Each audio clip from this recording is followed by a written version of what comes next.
गीता में भगवान श्री कृष्ण संदेश देते हैं, बीजम माम सर्वभूतानां विद्धि पार्थ सनातनम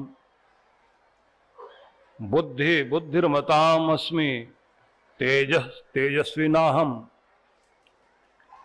इस जगत में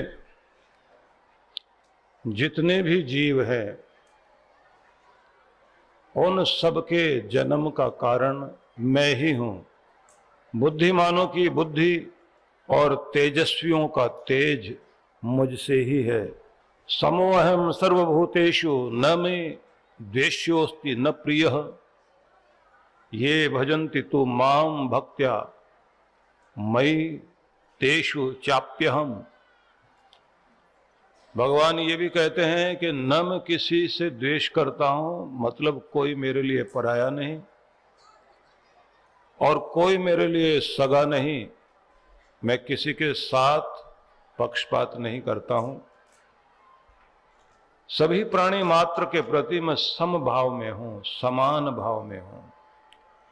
पर यह भी सत्य है, ये भजन्ति तो माम भक्त्या, जो भक्ति पूर्वक मेरी सेवा करता है,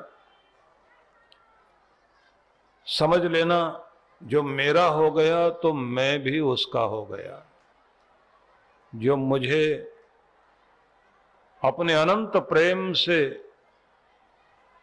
जुड़कर पुकारता है तो मैं भी उसे उसी प्रकार से संभालता हूं।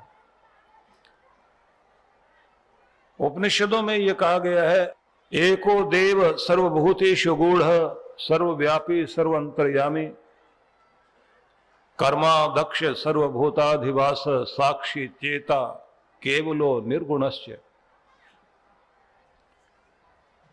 इस पूरे संसार में एक ही शक्ति है जो सर्वव्यापी है, सभी जीव जंतुओं के अंतर में विराजमान और सभी के कर्मों को देखने वाला, जो साक्षी बनकर हमारे प्रत्येक कर्म पर दृष्टि रखता है, लेकिन उसे हमसे कुछ भी नहीं चाहिए। नित्यो नित्यानाम चेतनश्चेतनानाम एको बहुनाम यो विदधाति कामाम तत्कारणम साख्य योगाधिगम्यम ज्ञात्वा देवम मुच्यते सर्वपाशै। सृष्टि का जो कारण है सांख्य योग के द्वारा जो प्राप्त होता है, उस जीव को जो परमात्मा से जुड़ गया है, सर्वव्यापी परमात्मा को सब जगह उसकी अनुभूति करते हुए जो उसका ध्यान करता है, भजन करता है, निश्चित ही वह प्रभु की कृपा से और ज्ञान से सभी पाशों से, सभी दोषों से, कष्टों से मुक्त हो जाता है। तो ये हुआ संदेश। अब आइए इस पर थोड़ा चिंतन करें। चिंतन ये करना है कि सभी का आदि कारण जन्मदाता परमात्मा है। बुद्धिमानों में बुद्धिमत्ता वही देता है, तेजस्वियों में तेज भी वही है। इस पूरे संसार में जो चमक है,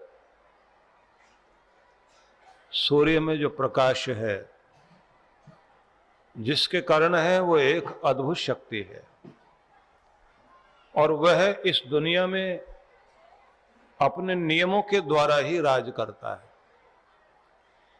परमात्मा के नियम ही इस संसार को संचालित करते हैं। अद्भुत बात यह है कि भगवान ने अपने नियमों को अपने से भी ऊपर रख दिया। नियम का उल्लंघन करता है कोई तो वहां कोई माफी नहीं है। आग में हाथ डालिए, आग अपना काम करेगी।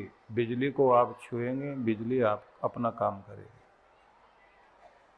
यहां हाथ जोड़ने से काम नहीं चलता कि आग में हाथ डाला और आग ये कहे कि नहीं तुम तो रोज हवन करने वाले हो, तुम्हें नहीं जलाते। प्रकृति में नियम जो दिए गए हैं परमात्मा ने बड़े कठोर नियम दिए, और मनुष्य को चाहिए कि उन नियम को माने भी सही, और उनका जो पालन करता है, पालन करने वाले व्यक्ति को कितना भी कठोर लगता हो उसे सम्मान दिया जाना चाहिए। और बड़े लोगों की पहचान यही है। बड़े लोगों के पास एक गुण होता है कि जो नियम का पालन करते हैं उनको वो पुरस्कृत करते हैं। कुछ लोग वे भी होते हैं जो चापलूसी करने वाले होते हैं, उनको पसंद करने लग जाते हैं, वहीं से उनका पतन शुरू हो जाता है। छोटा सा उदाहरण ध्यान में रख लीजिए कि बड़े लोगों के पास बड़प्पन क्या है। जिन लोगों ने अपनी कंपनी को, अपने प्रोडक्ट को ब्रांड बनाया, उनके पास में कुछ खास गुण थे। अब जैसे टाटा हमारे देश में एक ब्रांड है, तो उनका हेलीकॉप्टर एक जगह खराब हो गया और बीच में उतारना पड़ा।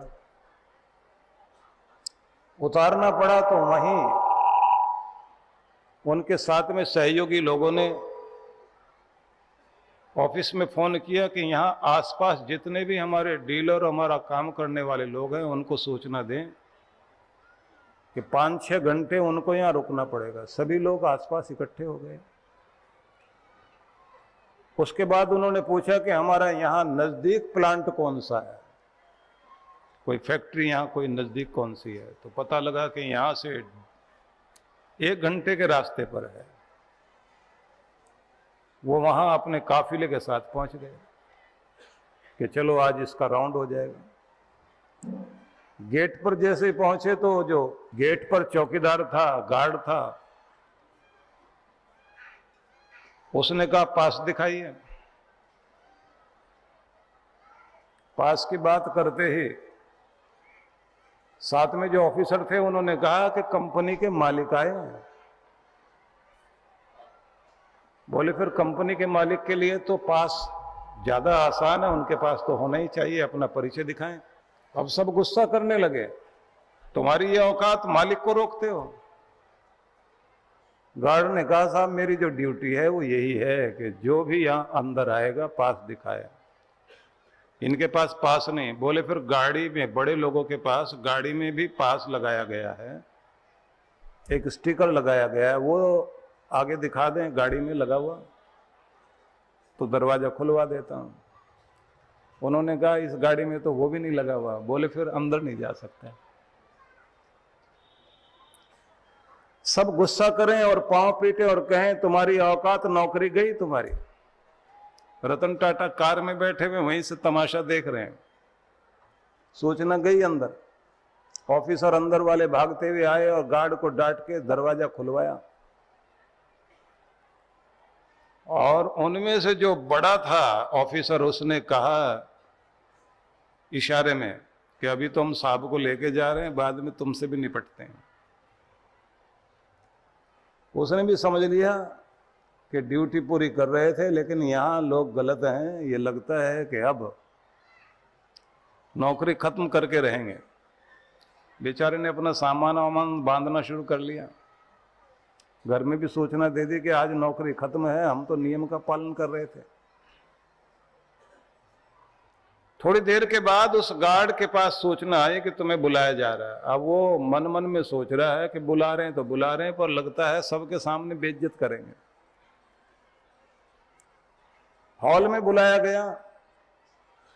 जैसे ही इसने एंट्री की तो जितने हॉल में कर्मचारी और ऑफिसर सब बैठे थे, एक साथ सबने तालियों से उसका स्वागत किया। जैसे तालियों से स्वागत होना शुरू किया और ये अंदर आया, रतन टाटा खड़े हुए और उसको बुलाकर एक पुरस्कार दिया, कुछ राशि दी और साथ में कहा तुम जहां थे और नियम का पालन कर रहे थे, मालिक बन के कर रहे थे, ऐसे ही लोगों की जरूरत है। ऐसे लोग के कारण ही हम ब्रांड बनकर अपना काम कर रहे हैं, हमारी पहचान है, हमारा सम्मान है। और अगर कोई किसी के दबाव में आकर काम करता है या किसी के कारण नियम तोड़ता है, वो कंपनी को पसंद नहीं। तुम्हारा, हमारे अच्छे लोगों की लिस्ट जो बनेगी उसमें तुम्हारा नाम आना चाहिए, मैं तुम्हारी सिफारिश करता हूं। अब उसके बाद वो बेचारा ऐसे तन के खड़ा हो गया, तन के खड़ा हुआ, उसने कहा कि देखो, रतन टाटा बुलाकर बोले, डिग्री वालों की जरूरत नहीं, जिम्मेदार लोगों की जरूरत है। उनकी जरूरत है जिसकी जहां ड्यूटी लग गई वहां अपनी ड्यूटी को मालिक की तरह पूरी करे। तो गेट का मालिक था, तो उन्हें वहां पर इतने अच्छे से अपना काम पूरा किया, ये कंपनी के मालिक को भी रोक के बाहर खड़ा कर दिया। ऐसे लोगों की हमको जरूरत है, क्योंकि तुम नियम पालन करने वाले लोग हो। अब परमात्मा भी, ध्यान रखना, वो भी नियम वाले, जो नियम का पालन करते हैं। पूरी प्रकृति, पूरी सृष्टि उन्हीं को सम्मानित करती है, उन्हीं को सब कुछ मिलता है। जो नियम तोड़ते हैं उसको तुरंत दंड मिलता है। आप नियम के विरुद्ध खा के देखिए, शरीर बीमार हो जाएगा। नियम के विपरीत सृष्टि में चल के देखिए, एकदम उसका फल मिलना शुरू हो जाएगा। और नियम के साथ चल करके देखिए, उसका पारितोषिक भी, सम्मान भी आपको मिलना शुरू हो जाएगा। इसलिए परमात्मा ने जो अपने नियम बनाए हैं उन्हीं को धर्म कहा गया है। किसी आदमी का धार्मिक होने का मतलब यह है कि परमात्मा के नियमों का पालन करे। किसी धार्मिक होने का मतलब यह है कि वो जो सुबह उठता है, सूरज की किरणें धरती पर आने लगी हैं, स्वागत करने के लिए पहले से ही तत्पर हो जाता है। तो सूर्य हमेशा ही अपने नियम को ध्यान में रखकर उन्हें तेज प्रदान करता है, तेजस्वी बनाता है। और जो आलसी बनकर लेटे रहते हैं उनकी जिंदगी में लापरवाही देकर के जाता है, क्योंकि जो समय के साथ चल रहा है, समय उसको सम्मान जरूर देता है।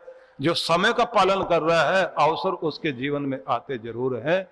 इसलिए समय सबके सामने आता जरूर है, लेकिन जो आलसी नहीं है, लापरवाह नहीं है, कर्मठ है, उन्हीं को संसार के पुरस्कार दिए जाते हैं। इसलिए नियम का जितना पालन करेंगे उतने ही जीवन में ऊपर उठते चले जाएंगे। लापरवाह, आलसी, ध्यान रख लेना, वे लोग चलते बहुत हैं, पहुंचते कहीं भी नहीं। गोल गोल घूमते घूमते अपनी जिंदगी को वहीं पूरा कर लेते हैं। उनके लिए अगर स्वास्थ्य उन्हें मिलना चाहिए, अच्छी सेहत मिलनी चाहिए, वो उठेंगे नहीं। बढ़िया ट्रेनर भी अगर रख लें और जिम की व्यवस्था घर में भी बना ली जाए, तो भी वो 2 दिन करेंगे, तीसरे दिन कहेंगे आज तुम आराम करो, कोई बात नहीं है। ट्रेनर आकर घर में बैठा रहेगा। और जिस आदमी के जीवन में ये अनुशासन है, वो ये नहीं देखेगा आज ट्रेनर आया नहीं आया, जिम है या नहीं है। किसी एक अभिनेता के बारे में मैंने पढ़ा कि हिंदुस्तान का एक अभिनेता है जो अमेरिका के एक ऐसे स्थान पर गया हुआ था जहां उसको जिम नहीं मिला। 100 के लगभग मंजिल का मकान था, उस पर वो सीढ़ियां चढ़ना शुरू कर दिया। ऊपर गया फिर नीचे आया, ऊपर गया फिर नीचे गया। 3 बार ऐसा करने के बाद उसने कहा मेरा जिम पूरा हो गया, मैंने अपना काम पूरा कर लिया, अब अपनी शूटिंग के लिए चलता हूं। तो किसी ने उससे पूछा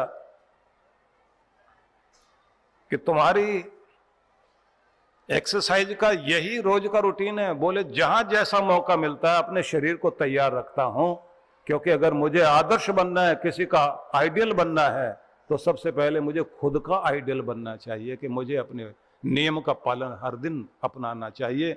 बहाने बनाने की मेरी जिंदगी में जरूरत नहीं होनी चाहिए, इसलिए मैं बहाने को महत्व नहीं देता हूं। और जो ये कहे आज मौसम ठीक नहीं था, आज रात में देर से आए थे, आज तबीयत थोड़ी ठीक नहीं लग रही। जिस आदमी के पास अनुशासन है, अगर तन साथ नहीं दे रहा तो मन से ही ये कल्पना करेगा कि मैं चक्कर लगा रहा हूं और पूरा घूम के आ रहा हूं, और वैसा ही मन में भावना लाएगा और उसका मानसिक रूप से ही उस दिन का व्यायाम हो जाएगा। इसलिए मैं ये कहना चाहता हूं कि प्रकृति के नियमों के साथ चलने वाले लोगों को ही पारितोषिक मिला करते हैं। प्रकृति उनको अपने उपहार देती है और इस दुनिया में बिना मूल्य चुकाए कुछ भी नहीं मिला करता। कीमत तो चुकानी पड़ेगी। अगर आप कीमत चुकाने के लिए तैयार हैं तो आपके लिए हर चीज मिलेगी जरूर। इसलिए आपसे कहना चाहता हूं कि जब भगवान श्री कृष्ण ये कहते हैं कि मैं अर्थात परमात्मा यही कारण है इस सृष्टि का, उसके कारण ही हम आते हैं और बुद्धिमानों में बुद्धिमत्ता उसी के द्वारा है।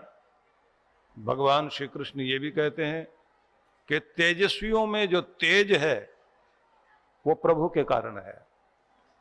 सीधा मतलब ये है जो उसकी कृपा को अपनी तरफ खींच सकता है। मिर्च का पौधा लगातार अपनी ओर तीखेपन को बढ़ाने वाली चीजों को खींच रहा है, जमीन से भी, हवा से भी, पानी से भी, आसमान से भी।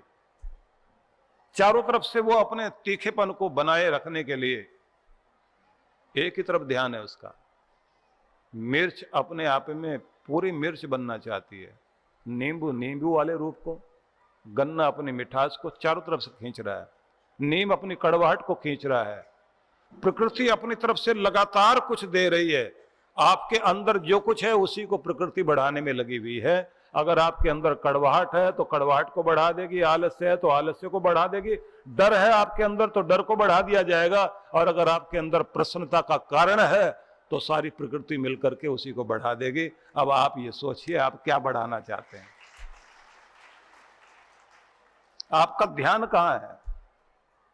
आपका मन जिस चीज पर टिका हुआ उसी चीज को बढ़ा दिया जाएगा। आप अगर खुशियों पर अपना ध्यान टिकाए हुए हैं तो हर जगह से आपको खुशी मिलेगी और दुनिया की हर चीज आपको उसे देने की चेष्टा करेगी, पर उस पर केंद्रित होना आपका काम है, उस पर फोकस सेट करना आपका काम है। त्रिदिवसीय शिवानंद महोत्सव का ये अवसर 17, 18, 19 फरवरी, जिसमें भगवान शिव और माँ पार्वती के विवाह उत्सव और शिवरात्रि महोत्सव को मंगलमय ढंग से मनाने के लिए और जीवन में आनंद प्राप्ति के लिए, क्योंकि भगवान के लिए जब आप फूल चढ़ाते हैं तो प्रसन्नता पाते हैं, मिठाई चाहते हैं तो मिठास प्राप्त करते हैं, धन चढ़ाते हैं तो आपको धन की अभिवृद्धि होती है, और जब भगवान के दर पर आप आनंद मनाते हैं तो जिंदगी आनंद से भर जाती है। तो ये एक अवसर है जब आप शिव आनंद महोत्सव में भाग लेने के लिए आएंगे।